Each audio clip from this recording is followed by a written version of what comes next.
राधे राधे, जय श्री कृष्णा। मैं सीमा सिंह बड़ों को चरण इस पर, छोटों को प्यार और बराबर वालों को तहे दिल से नमस्कार करती हूँ।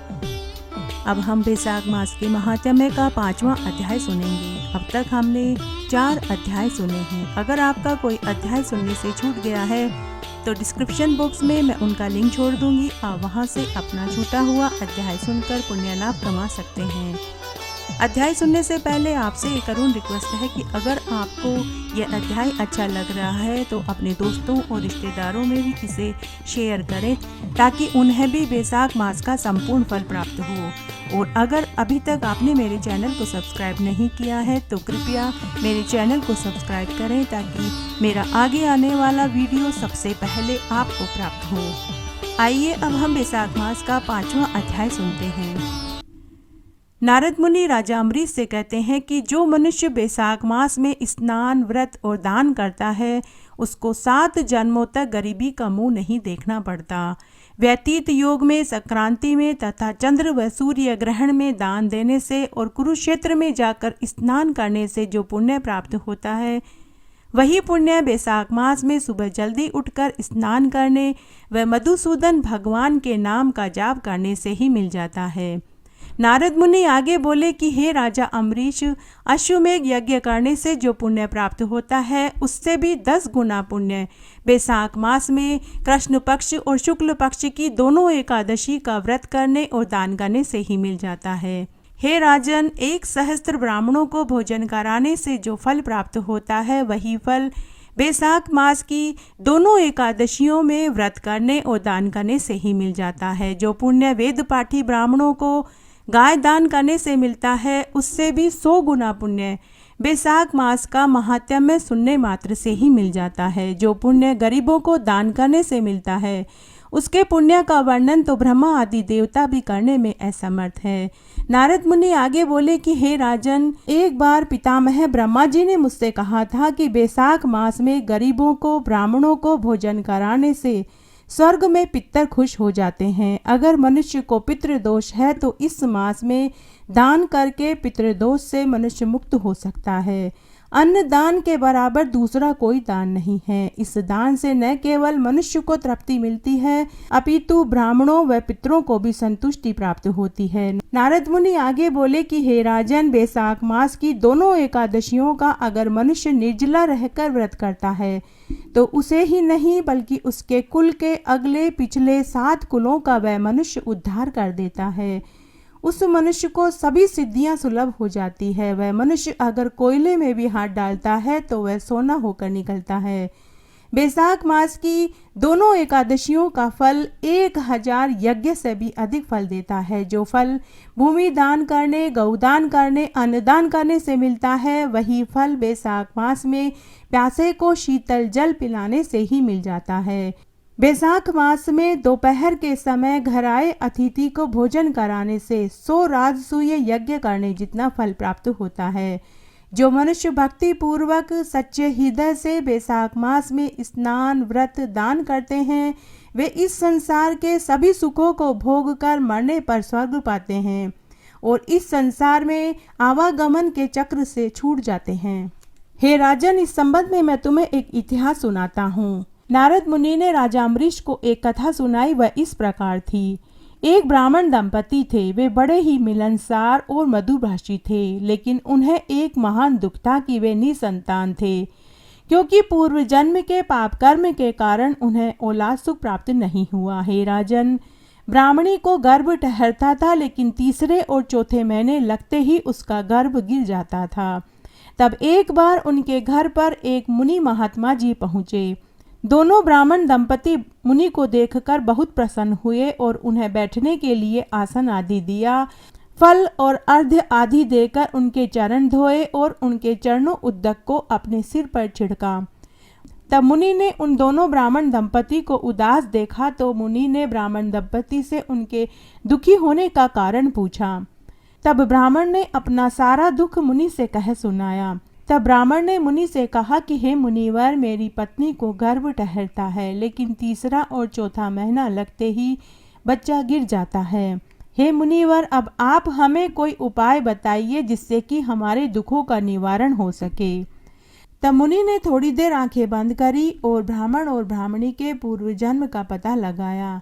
तब मुनि ने ब्राह्मण से कहा, हे ब्राह्मण, पूर्व जन्म में तुम्हारी यह स्त्री निम्न जाति की पुरुष योनि में पैदा हुई थी। उस जन्म में इसने अपनी गर्भवती स्त्री को इतना मारा कि उसके पेट में ही बच्चा मर गया था और पेट में ही बच्चे के मरने से उस महिला के शरीर में जहर फैल गया, जिससे उसकी भी मृत्यु हो गई थी। उसी पाप दोष के कारण यह इस जन्म में इसे स्त्री का जन्म मिला है, इसीलिए इसे औलाद सुख प्राप्त नहीं हुआ। जो पुरुष गर्भवती स्त्री पर हाथ उठाता है उन्हें यह पाप दोष भुगतना ही पड़ता है। तब वह ब्राह्मण बोला, हे ब्राह्मण देव, आपने मेरी पत्नी का पूर्व जन्म का पूरा इतिहास सुनाया, तो कृपया आप मुझे भी बताइए कि पूर्व जन्म में मैं क्या था। तब मुनि बोले कि हे ब्राह्मण, पूर्व जन्म में तुम एक गायों को पालने वाले ग्वाले थे। उस जन्म में तुमसे भी घोर पाप हुआ था। तुमने बैसाख मास में समय समय पर अपनी गायों को पानी नहीं पिलाया, जिससे कष्ट में बहुत सी गायें मर गई। इस कारण तुम्हें भी औलाद सुख नहीं मिला। तब दोनों ब्राह्मण दंपति मुनि के चरणों में गिर पड़े और रोने लगे। तब मुनि ने कहा कि हे ब्राह्मण देव, तुम दोनों उठो, मैं तुम्हारे दुख को दूर करने का एक उपाय बताता हूँ। बैसाख मास लगने वाला है। तुम दोनों बैसाख मास में नर्मदा के तट पर 1 महीने रहकर समय बिताओ और रोज बैसाख मास में सुबह जल्दी उठकर स्नान करो, बड़ पीपल और आंकड़े के पेड़ की पूजा करो, व्रत करो, दान करो। इससे तुम्हारे पूर्व जन्म के सारे पाप धुल जाएंगे और तुम्हें औलाद सुख अवश्य मिलेगा। नारद मुनि आगे बोले कि हे राजन, उसके बाद दोनों ब्राह्मण दंपति मुनि के कथना अनुसार सभी कार्य किए, जिससे उन्हें औलाद सुख की प्राप्ति हुई और वे इस जन्म के सभी सुखों को भोग कर मरने पर स्वर्ग को प्राप्त हुए। हे राजन, बैसाख स्नान करने से पूर्व जन्म के सभी पापों का नाश हो जाता है। नारद मुनि बोले कि हे राजा अम्बरीश, बैसाख मास सब धर्मों, तपों और सभी मासों में उत्तम मास है। जब युग समाप्त हो जाते हैं, प्रलय काल में भगवान एक से अनेक होकर सब जीवों को अपने उदर में समेटकर समुद्र में शयन करते हैं। इस प्रकार कल्प के बीतने पर वेद भगवान को जगाते हैं और भगवान उधर में स्थित जीवों की रक्षा करते हैं और उन्हें अपने अपने कर्मों का फल देने के लिए सृष्टि की रचना करते हैं। तब उनकी नाभि से त्रिलोकी का आधार सुवर्ण में कमल उत्पन्न हुआ। उस कमल के विराट रूप ब्रह्मा जी उत्पन्न हुए। फिर सत, रज, तम उत्पन्न हुए। फिर गुण, प्रकृति, मर्यादा और भुवनों के स्वामी रचे गए। फिर वर्ण आश्रम के विभाग, उसके बाद वेद मंत्र, स्मृति, पुराण, इतिहास रचकर ऋषि उत्पन्न किए गए। अलग अलग धर्मों का निर्माण किया गया।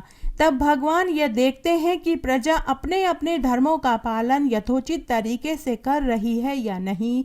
यह देखने के लिए अंतर्यामी मधुसूदन भगवान प्रजा को डराने और उनकी परीक्षा लेने के लिए पृथ्वी पर अवतार धारण करने के लिए आते हैं। तब भगवान ने देखा कि लोग वर्षा काल में कीचड़ के भय से धर्म कार्य नहीं कर पाते, शीत में वात आदि के दुख से दुखी होकर ठीक से धर्मों का पालन नहीं कर पाते, शरद ऋतु में ठंड के मारे प्रातःकाल जल्दी नहीं उठ पाते। तब भगवान ने उनका एक उपाय सोचा और मनुष्य के संपूर्ण पापों के निवारण के लिए बसंत ऋतु का निर्माण किया, जिसमें न वर्षा होती है न ठंड होती है, ताकि मनुष्य इस मास में स्नान, दान, यज्ञ, व्रत करके अपने सभी धर्मों का पालन ठीक प्रकार से कर सके, ताकि उसके पाप दोषों का निवारण हो सके।